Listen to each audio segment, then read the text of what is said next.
And soul is a complicated thing, and it takes sometimes half a lifetime to get somewhere in one's psychological development. You know, it is by no means always matter of psychotherapy or treatment of neuroses. It is all psychology has also the aspect of a pedagogical method in the widest sense of the word. It is something. Education. It is an education. It is something like antique philosophy, and not what we understand by a technique. It is something that touches upon the whole of man, and which challenges also the whole of man in the patient or whatever the receiving part is, as well as in the doctor. One of the tremendous things which Jung did was to always emphasize the aspect of man's totality. And our totality is not complete unless we take our human failings into it. It doesn't mean that I necessarily have always to live my human failings. I obviously may have to take responsibility for them.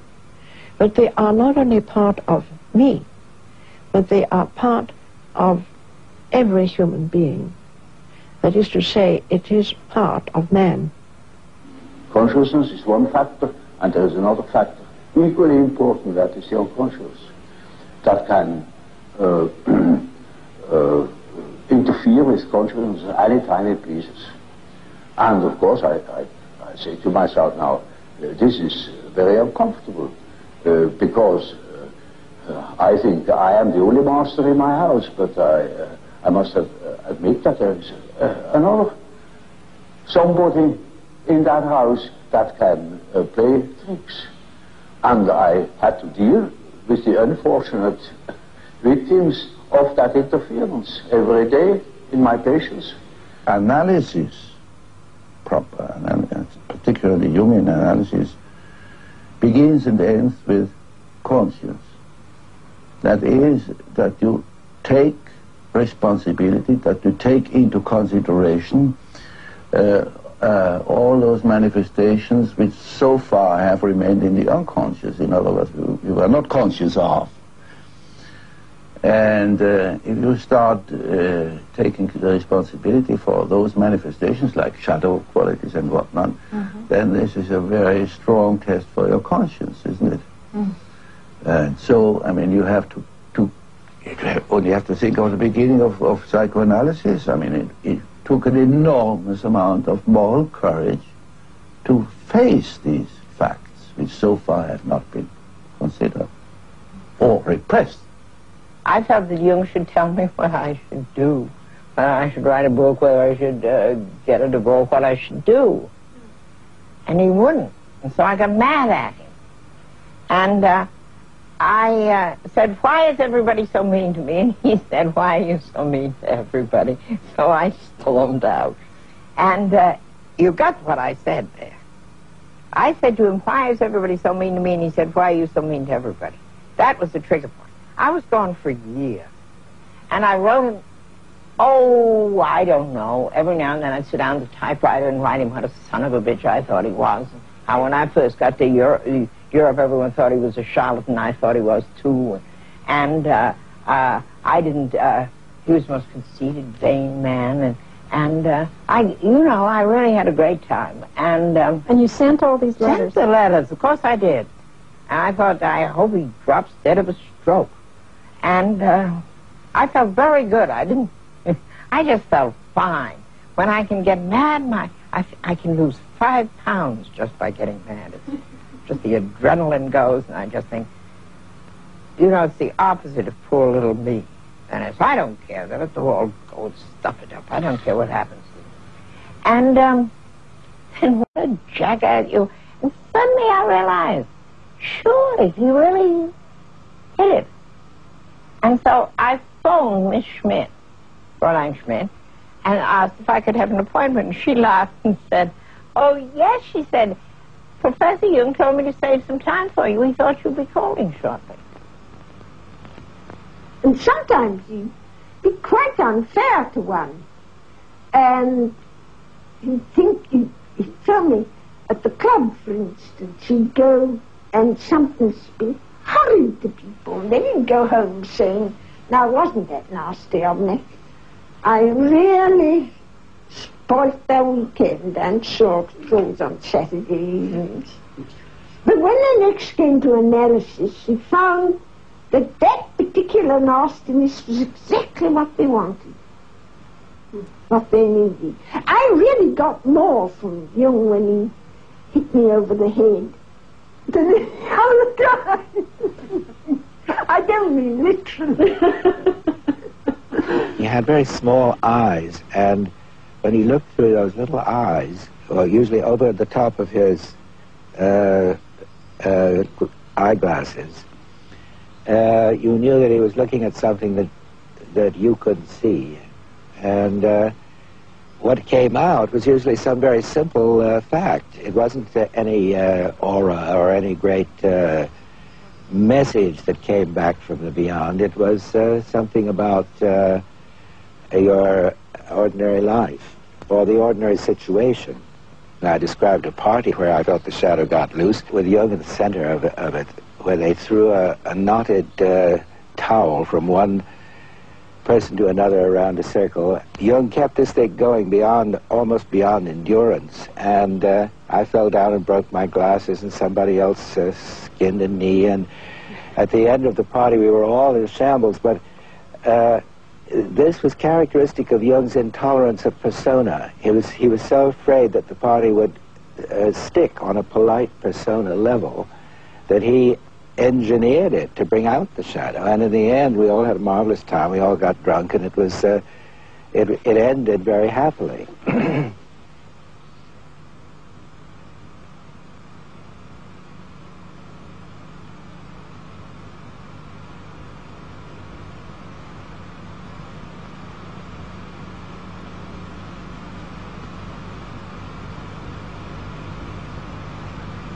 He became a human being. And the total one. I mean, he included everything. he could be terrible. He could be terrible. He could be absolutely terrible. In these ways. Yeah. In these ways. I remember one thing when we sailed on the lake up there, Bollingen, you know, in his boat, and there was the wind died down completely, and we were way up from the tomb, you know. I see. Yes. Way up, and so there was nothing else but to row.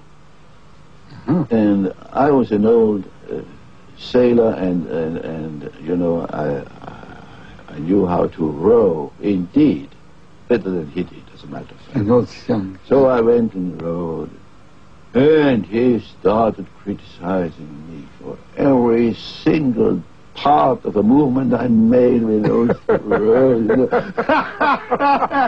And he knew it better, of course. Oh, and did he row himself? Joan was in the boat as well, my wife, and so it was hell. It was real hell. Until I said, "Good, fine, do it yourself." Yes, but you finally said. And he did it? Yes, he had to. Oh, he had to if you gave. He had to. Yes. I wouldn't make one single move. So, and did he ever apologize for No. Really? Oh, he could be terrible. Oh, he could be really terrible.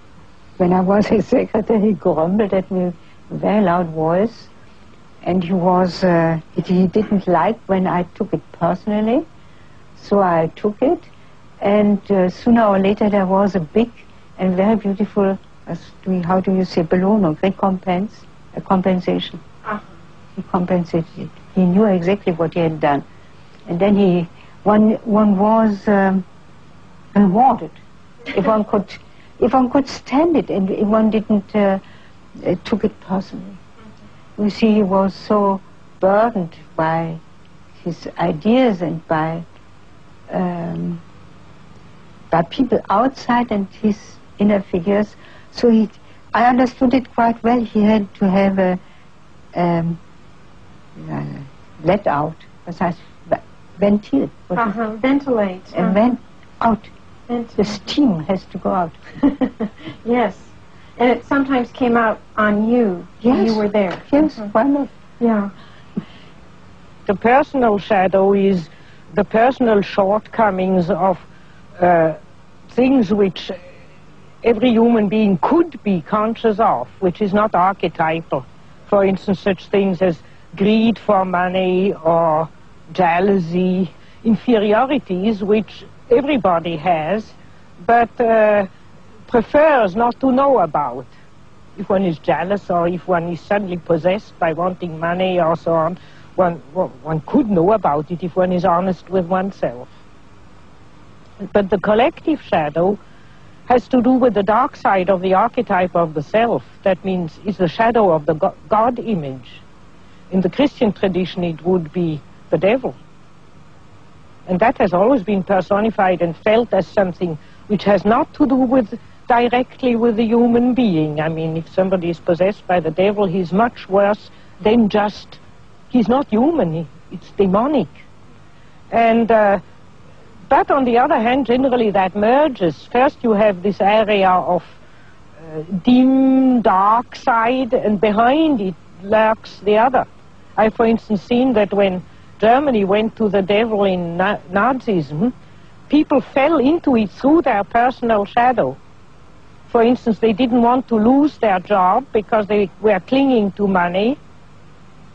That was their personal shadow. But then they joined in with the Nazi movement for that reason and did much worse things than they would have done normally under normal social conditions. So you can say the personal shadow is the bridge to the collective shadow, or the open door to the collective shadow. But the collective shadow comes up in those terrible mass psychoses. It's like if you have a room and there's one door not shut, and there the devil can come in. And if you know your personal shadow, you can shut all the doors.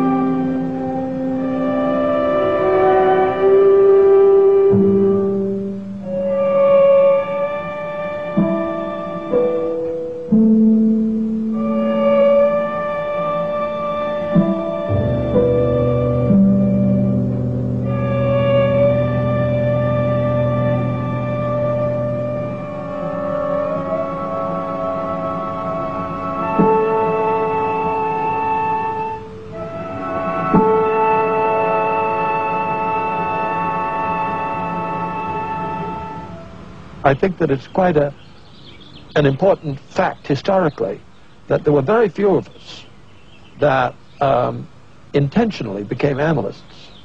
What happened was that we all had neuroses, and we were nice, fat, juicy ones, and we were vibrating like an aeolian harp in a high wind. And very often this was exacerbated by a marriage relationship, and so that most of us of my generation didn't prepare to be an analyst, but we went to an analyst so that he could tinker with our psyches.